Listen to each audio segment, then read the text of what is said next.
Walk into a bank with $400 to your name and they'll nickel and dime you into the ground. Walk in with 100 grand and someone offers you coffee and calls you by your first name. Same bank, same week, meet Francine and Seth, same age, same job, same paycheck landing in the same account. The only difference is the number in savings. Seth gets the overdraft notices and the polite, "We regret to inform you." Francine got handed a human being who calls himself her relationship manager, and there's a specific reason for that, and it is not good service. Hold on to that. It's the tell. Here's the part nobody says out loud. The bank isn't warm to Francine because she's wealthy. It's warm to her because, financially speaking, she's dangerous. Somewhere on the way to that 100 grand, she crossed a line that flipped her from the most profitable customer a bank can have into the least. And once you see exactly where that line sits, you will never look at your own account the same way again. My name is Nick, and I've spent close to a decade watching how this industry actually makes its money, and I promise you, it is not what the commercials suggest. If you've ever stared at a balance that refuses to grow no matter what you do, hit subscribe, because today we're pulling the whole thing apart, right down to the precise dollar amount where everything flips. Here's what you have to understand before any of the rest of this lands. In money, there is no neutral. Every dollar you have is either earning interest for you or costing you interest. No in between, no parked, no resting. You're always on one side of the ledger or the other, and most people spend their entire adult lives on the wrong side. Paying rent on money. That's what I call it, renting money. You pay to borrow it, you pay to hold it, you pay a fee when you run out of it. A rental agreement where you never own anything. $100,000 is the moment you stop renting money and start owning capital. And capital, unlike you, never sleeps. It just shows up every morning and works. Banks know exactly where that switch happens. The question is whether you do. Quick disclaimer, so the lawyers relax. I'm not a financial advisor. This isn't financial advice. It's just a decade of watching the same machine grind the same people in the same way.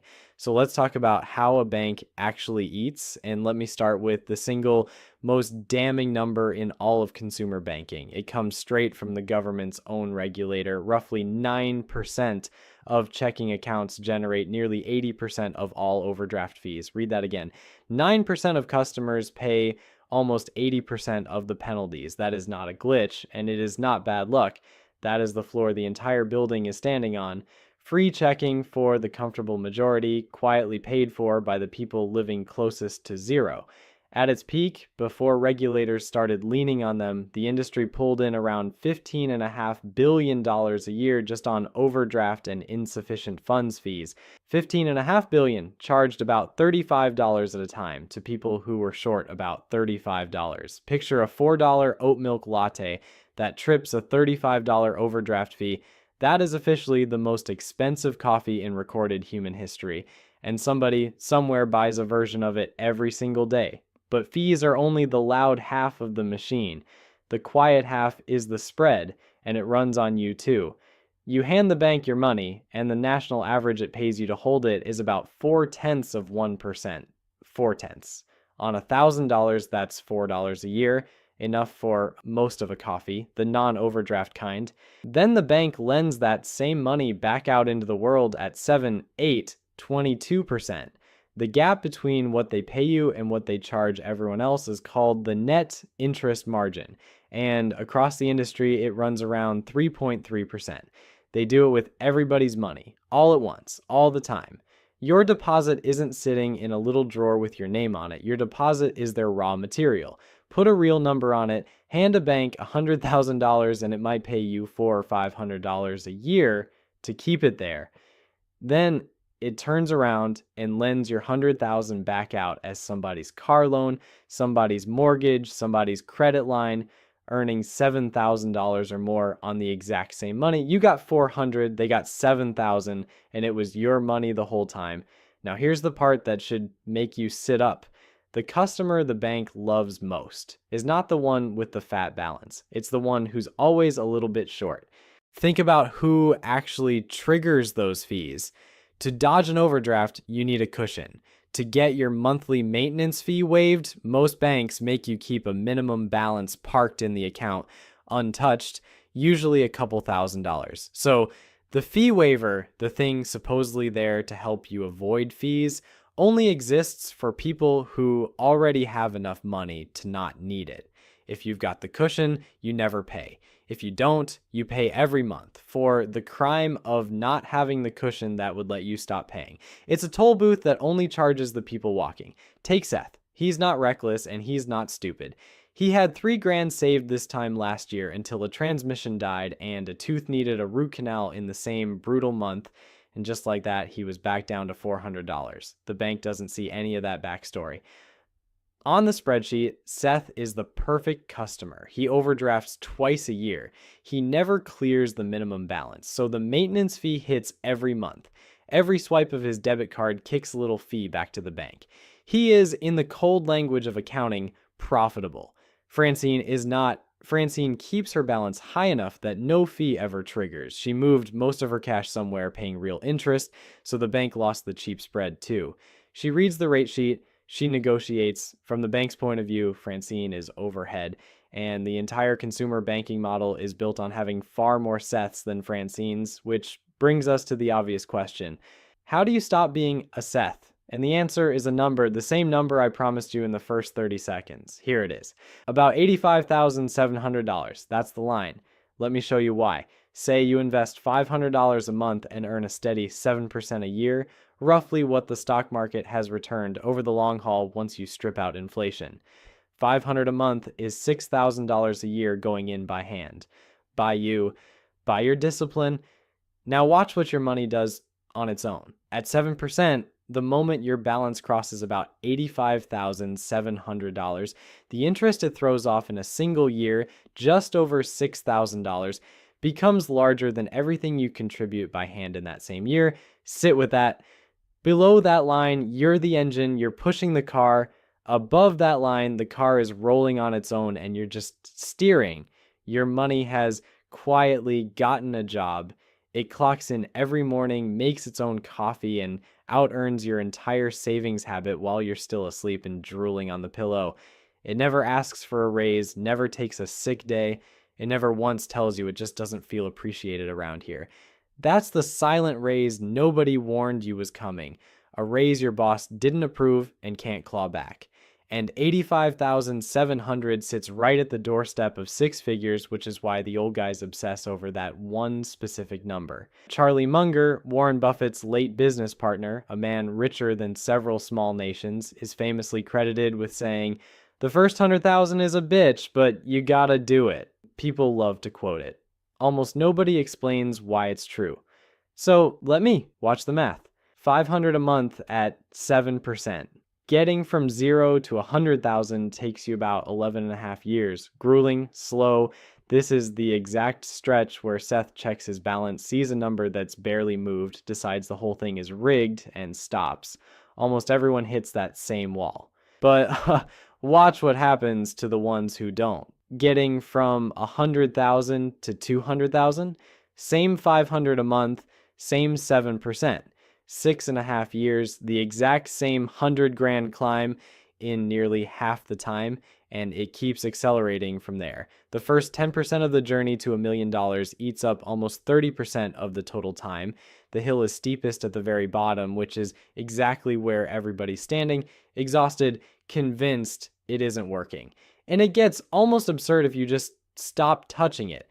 Take that 100,000, add nothing more, not another single dollar, and let it sit at 7%. In about 10 years, it roughly doubles to nearly 200,000. Leave it 30 years and it becomes about $760,000, $750,000 from 100 grand, while you do nothing but resist the urge to spend it.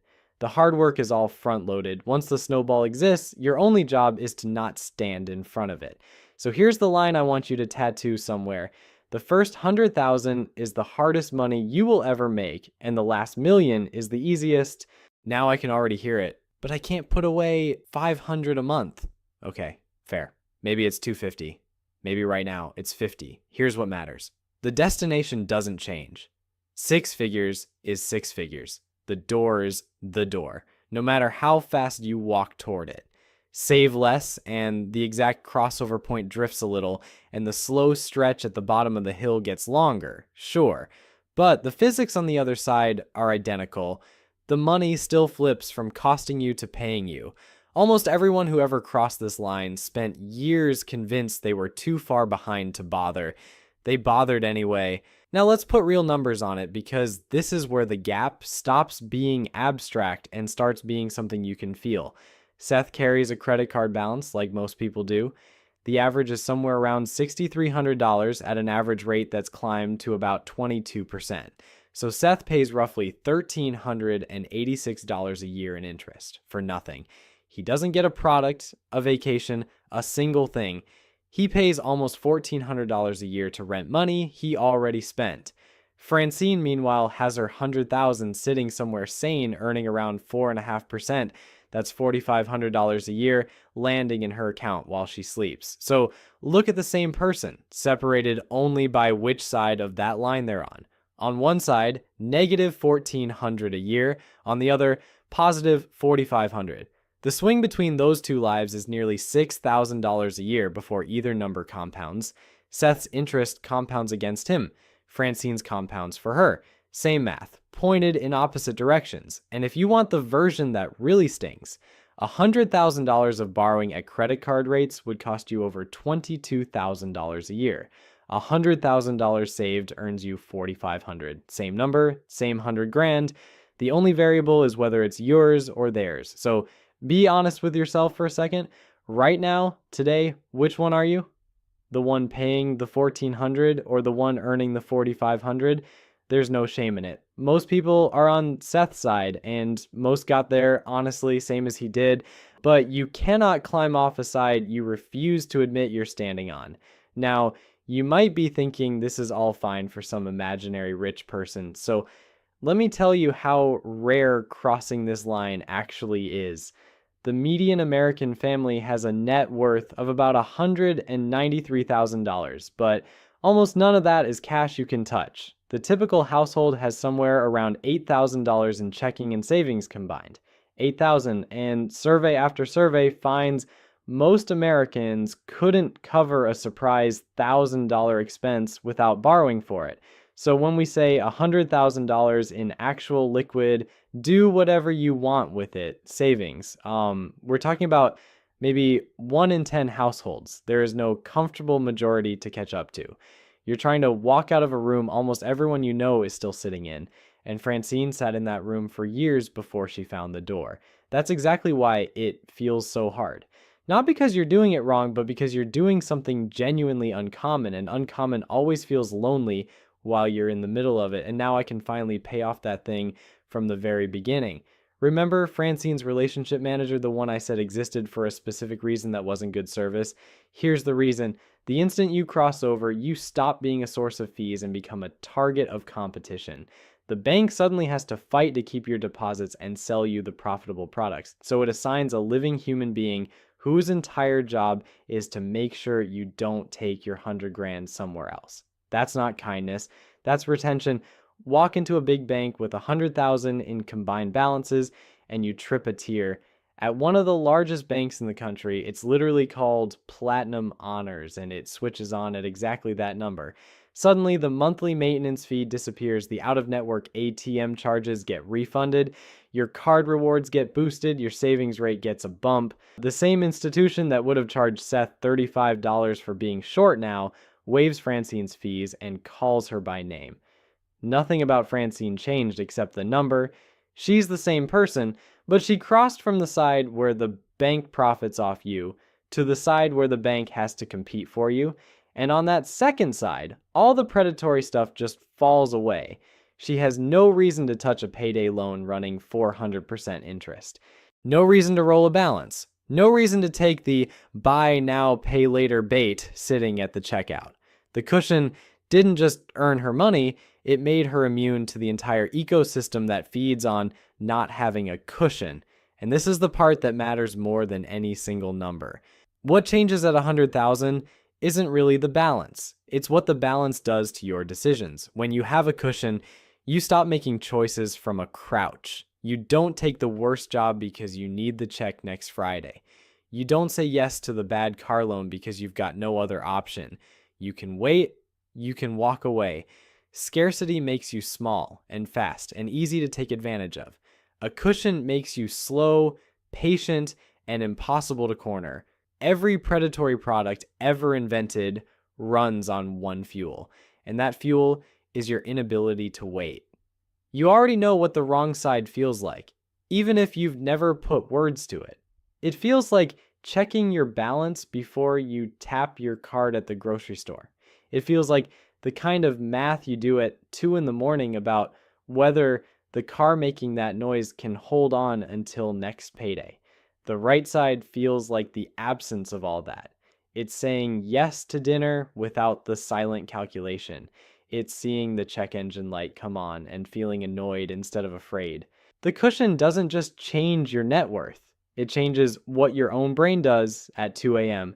Now, here's the uncomfortable truth underneath all of it. The consumer finance system is not rigged against you by a room full of villains twirling mustaches. It's worse than that, in a way. It's simply optimized around a customer who lives paycheck to paycheck, carries a balance, and occasionally runs short. That customer is the product. The overdraft fees, the swipe fees, the cheap spread on idle deposits, the 22% revolving interest, that's the whole machine. And it runs best when you're stressed and your account is empty. So when people ask why banks fear someone with 100 grand saved, this is the honest answer. They don't fear you the way you fear a monster. They fear you the way a casino fears the guy who stands up from the table and cashes out while he's ahead. You didn't beat the house, you just stopped playing, and a player who stops playing is the one thing the entire model has no answer for. That's the real reason $100,000 is a threshold and not just a milestone. It's the door out of the room. Oh, and one more thing, and it ties straight into everything I just said. The most common question I get on this channel is some version of, okay, but how do I actually build an asset that earns while I sleep? And here's the slightly funny answer. You're looking at one right now. This video, this exact style of faceless finance channel is the asset. It's capital that works whether or not I show up that day. So I put everything I know into a school community where I teach people to build channels exactly like this one, step by step. I've had a hand in over 10 of them, and inside you get the whole system. The scripting frameworks, the research process, the voice, the way you actually monetize it. It's me handing you the machine instead of just describing it. Links in the description, and it'll be there when you're ready. No rush. Now think back to Francine and Seth from the very beginning. Same age, same job, same kind of paycheck. The only real difference between them was never income, and it was never luck. It was which side of one line they were standing on. Seth isn't lazy and he isn't stupid. He got unlucky with a transmission and a tooth, and he's just still in the room, still renting money, still being quietly billed for the privilege of being short. And Francine isn't a genius. She drove the same dented 12-year-old Corolla for years while everyone told her to treat herself to something new, and she just kept quietly crossing off the months. Now, her money goes to work so she doesn't have to push the car alone anymore. Here's the thing to hold on to. That line is not a personality, it's not a talent, it's a number, and numbers can be reached. You don't have to be brilliant to get to the easy side. You have to be stubborn. You have to be patient through the slow years, and you have to refuse to quit in the stretch where it feels like nothing is happening, because that's exactly when it's working hardest. Stop renting money, start owning it, and let the bank lose a little sleep over you for once. And if you want to build the kind of asset that does that work for you, the door's in the description. Quick reminder, I'm not a financial advisor. This is for educational purposes only, and what you do with your money is on you. Now go cross the line.